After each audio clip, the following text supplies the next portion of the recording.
Hello everyone, welcome to M. आज की इस वीडियो में हम क्लास 6 साइंस चैप्टर 2 के क्वेश्चन नंबर 2 को डिस्कस करेंगे। नीचे कुछ जंतुओं के नाम दिए गए हैं, उनके आवास के आधार पर समूह बनाएं।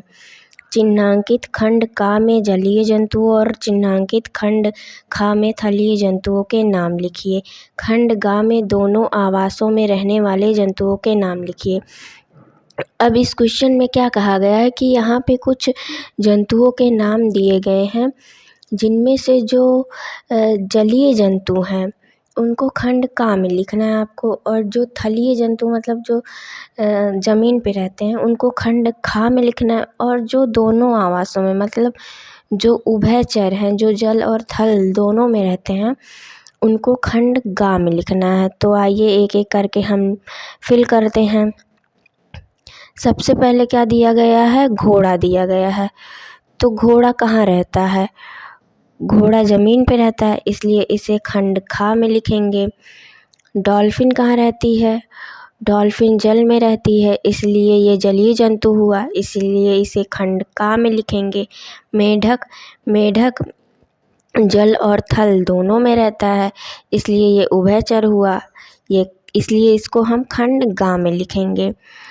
भेड़ थलीय जंतु है, मगरमच्छ उभयचर है, गिलहरी थलीय जंतु है, व्हेल जलीय जंतु है, केचुआ ये भी थलीय जंतु है, कबूतर थलीय जंतु, कछुआ उभयचर, ये कछुआ जो है दोनों जगह रह सकता है। तो हमने क्या देखा कि खंड का में हमने जलीय जंतुओं को फिल कर दिया, और खंड खा में थलीय और खंड गा में उभयचर जंतुओं को फिल कर दिया। लेकिन ये जो बीच का पार्ट बना है, इसका मतलब क्या होता है?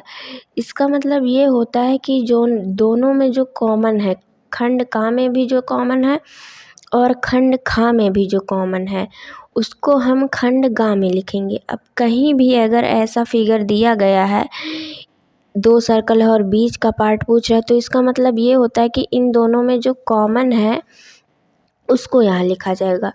तो इसमें कॉमन से मतलब क्या हुआ कि जो जल में भी रहते हों और जो थल में भी रहते हों, यानी कि ज़मीन पे, इसीलिए इसको खंड गा में, और ये कॉमन भी हो गया। और इसे हमने चैप्टर में तो पढ़ ही लिया है, इनको हम उभयचर जंतु कहते हैं। तो आज की इस क्लास को हम यहीं पर एंड करते हैं। मिलते हैं अपने नेक्स्ट वीडियो में एक नए टॉपिक के साथ।